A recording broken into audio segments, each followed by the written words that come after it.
95 కోట్లతో చేపట్టే అఖండ గోదావరి ప్రాజెక్టుకు కేంద్ర మంత్రి Gajendra Singh deputy CM Pawan Kalyan June 26న శంకుస్థాపన చేస్తారని మంత్రి దుర్గేష్ వెల్లడించారు. రమారమి 127 సంవత్సరాల క్రితం నిర్మించినటువంటి ఆ హ్యావలాక్ బ్రిడ్జ్ అదొక మాన్యుమెంట్గా ఇక్కడ నిలబడిపోవాలనేటువంటి ఆలోచన చేసి అటు పశ్చిమ గోదావరి జిల్లా ప్రజానీకం ఇటు తూర్పు గోదావరి జిల్లా ప్రజానీకం అందరం కూడా గట్టిగా పోరాటం చేసి హ్యావలాక్ బ్రిడ్జిని మనకి దఖలపడేలా చేసుకోవటం, డిస్మాండిల్ చేయకుండా ఆపుకోవటం, దాంతోపాటు మన టూరిజంకి దాన్ని తీసుకోవటం ఆంధ్రప్రదేశ్ ప్రభుత్వానికి మీకు తెలిసిన విషయమే. ఆ తర్వాత నుంచి కూడా హ్యావలాక్ బ్రిడ్జ్ని కానీ హ్యావలాక్ బ్రిడ్జికి కింద ఆనుకున్నటువంటి బ్రిడ్జి లంక కానీ ఈ ప్రాంతాలు ఈ చుట్టుపక్కల అందరికీ కూడా కనువిందు కలిగించేటువంటి ప్రాంతాలుగా ఉన్నాయి కనుక దీన్ని పర్యాటక కేంద్రంగా తయారు చేయాలనేటువంటి ఆలోచన, అదేవిధంగా ప్రపంచ పర్యాటకులను ఆకర్షిస్తున్నటువంటి కడియు నర్సరీలను కూడా సుందరతరం చేసి వాటన్నింటినీ కూడా ప్రజలందరికీ కూడా ఉపయోగపడేలా చేయాలనేటువంటి ఆలోచన మనం చాలా కాలంగా వింటూ ఉన్నాం. అదేవిధంగా ఈరోజు నేను ఇందాక ఉదాహరించిన వారందరి యొక్క సహకారంతో నేను కూడా 2 సార్లు గజేంద్ర సింగ్ షెకావత్ గారిని ఢిల్లీలో కలవడం జరిగింది. వారితో కూడా మాట్లాడి ఈ ప్రాజెక్టును సాకారం చేసుకున్నాం.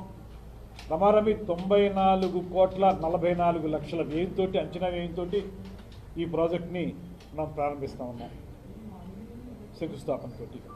ఇందులో భాగంగా నేను తర్వాత నిడదవోలు శాసనసభ్యుడు అయిన తర్వాత నిడదవోలు నుంచి రాష్ట్ర మంత్రివర్గంలో ప్రాతినిధ్యం వహిస్తున్న తర్వాత ఈ ప్రాజెక్టులో అటు కడియంలో ఇటు రాజమండ్రిలో కొవ్వూరులో ఉన్నటువంటి పరిసర ప్రాంతాలతో పాటు నిడదవోలులో అందరికీ కూడా కొలువై ఉన్నటువంటి కోట సత్యమ్మ తల్లి టెంపుల్ దగ్గర లక్షలాదిగా భక్తులు వస్తారు కనుక అక్కడ వారి ఎమ్యూనిటీస్ పెంచాలనేటువంటి ఆలోచనతో ఆ పాయింట్ను కూడా ఇందులో ఇన్కార్పొరేట్ చేయించుకుని ఇప్పుడు ఈ ప్రాజెక్టు మొత్తంగా ఒక పక్కన మనకి రాజమండ్రిలో హ్యావలాక్ బ్రిడ్జి, అదేవిధంగా పుష్కర్ ఘాట్ సుందరీకరణ, దాంతోపాటు కడియం నర్సరీల్లో దాన్ని ఒక సెంటర్గా తయారు చేయటం, దాంతోపాటు బ్రిడ్జి లంకలో టెంట్ హౌసెస్ కానీ బోటింగ్ కానీ ఇతరత్ర కార్యక్రమాలు చేసుకోవటం, వీటితో పాటు నిడదవోలు కోట సత్యమ్మ తల్లి టెంపుల్ దగ్గర ప్రయాణికులకి లేకపోతే భక్తులకి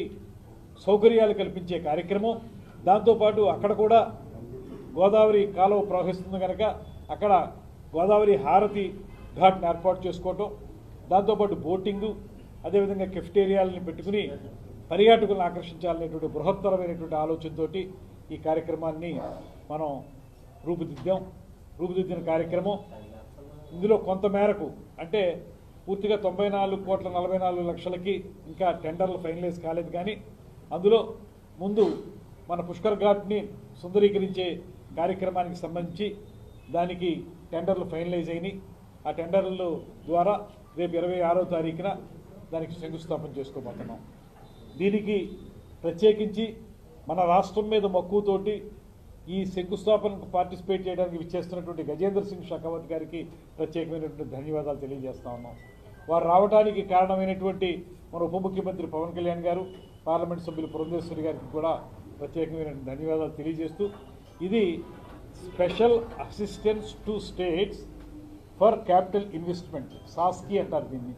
అంటే special assistance to states for capital investment అనేటువంటి స్కీమ్ కింద దీన్ని మనం తీసుకురావడం జరిగింది. ఇంకొక విషయం ఏంటంటే, మనం కూటమి ప్రభుత్వం అధికారంలోకి వచ్చిన తర్వాత రమారమి ఈ సంవత్సర కాలంలో 375 కోట్ల విలువైన పర్యాటక అభివృద్ధి కార్యక్రమాలని మనం మంజూరు చేయించుకోగలిగాం. ముఖ్యమంత్రి గారి యొక్క అద్భుతమైనటువంటి నాయకత్వంలో, ఉప ముఖ్యమంత్రి గారి యొక్క సహకారంతో. అందులో స్వదేశీ దర్శన్ 2 అంటే స్వదేశీ దర్శన్ 1 అనేటువంటి ఇంతకుముందు జరిగింది. స్వదేశీ దర్శన్ 2 కింద బొర్రా గుహల అభివృద్ధి, అదేవిధంగా సూర్యలంక బీచ్ అభివృద్ధి, అదేవిధంగా ప్రసాద్ స్కీమ్ అంటే టెంపుల్స్లో చేసేటువంటి స్కీమ్ని ప్రసాద్ స్కీమ్ అంటాం. దాని కింద అన్నవరం దేవస్థానం అభివృద్ధి, అదేవిధంగా సాస్కీ కింద మీకు చెప్పాను అఖండ గోదావరి మందే, అదేవిధంగా గండికోట కడప జిల్లాలో ఉండే గండికోట ఫోర్ట్ని గ్రాండ్ క్యానియన్ ఆఫ్ ఇండియా అంటారు దాన్ని. అద్భుతమైనటువంటి ఆ క్యానియన్ అభివృద్ధి గురించి 77,91,00,000తోటి దాని అభివృద్ధి. అదేవిధంగా CBDO challenge based destination development అనేటువంటి ఇంకో స్కీమ్ ఉంది. దాని కింద 2 పథకాలు. అవి ఒకటి అహోబిలం దేవస్థానం అభివృద్ధి, అదేవిధంగా నాగార్జున సాగర్ వరల్డ్ క్లాస్ బౌద్ధ గమ్యస్థలం అభివృద్ధి. అంటే నాగార్జున సాగర్ కానీ మన ఆంధ్రప్రదేశ్లో మనకు తెలుసు బుద్ధిజం ఎంత బాగా అభివృద్ధి చెందిందో మనకు తెలుసు. వైజాగ్ దగ్గర ఉన్నటువంటి తొట్లకొండ కానీ బావికొండ కానీ, అదేవిధంగా మన దగ్గర అమరావతి, నాగార్జునకొండ ఇవన్నీ కానీ బుద్ధిజంకి ప్రాణప్రతిష్ఠ చేసినటువంటి ప్రాంతాలు ఇవి. బుద్ధుడు సంచరించిన ప్రాంతాలు అక్కడ ఉంటే, నార్త్ ఇండియాలో ఉంటే, ఇక్కడ బౌద్ధ మత వ్యాప్తి జరిగినటువంటి ప్రాంతాలు మన ఆంధ్రప్రదేశ్లో ఉన్నాయి. ఆ ప్రాంతాలన్నింటినీ అభివృద్ధి గురించి ముందుగా నాగార్జునకొండ దగ్గర, నాగార్జున సాగర్ దగ్గర వరల్డ్ క్లాస్ బౌద్ధ డెవలప్మెంట్ కోసం కార్యక్రమాన్ని ఏర్పాటు చేసుకోవడం జరుగుతుంది. ఇందులో మీకు ప్రధానంగా సాస్కీ కింద మనం చేసేటువంటి ప్రాజెక్ట్స్ హేవలాక్ వంతెనని దాన్ని రూపాంతరం చేయటం. హేవలాక్ వంతెన రూపాంతరం చేయటం అంటే హేవలాక్ వంతెనని దగ్గర మనకి 2,700 మీటర్ల పొడవు ఉంది హేవలాక్. అందులో మొత్తం 54 స్పాన్స్ ఉన్నాయి. అయితే అందులో 1,200 మీటర్ల వరకు విస్తరించి 25 స్పాన్ల వరకు